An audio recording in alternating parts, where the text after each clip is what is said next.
Knox County Board of Health met tonight voting to keep the 11 p.m. curfew and the social gathering limit in place until March 4th, but also new questions surrounding the board's future. WATE 6 on your side reporter Jordan Brown joins us here in the studio to explain. Jordan?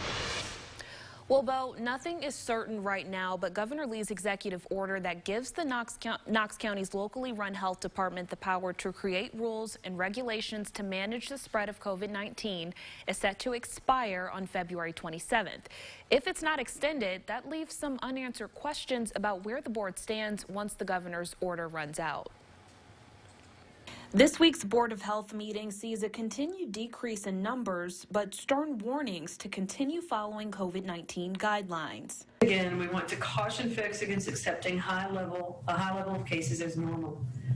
Even though these are lower than they have been in recent weeks, an average of 100 plus cases is still greater than we'd like to see in our community. I think we can all agree on that.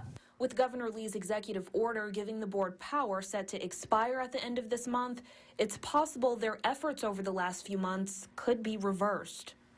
I don't know how that impacts or does not impact the authority of the board.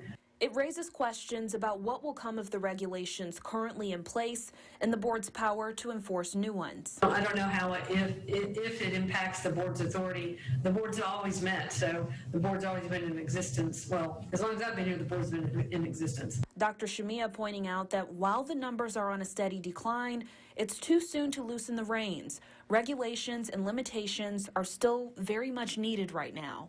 We need to be careful about the message that we're sending, that this is still an important time for us to buckle down, or it could possibly go in the other direction.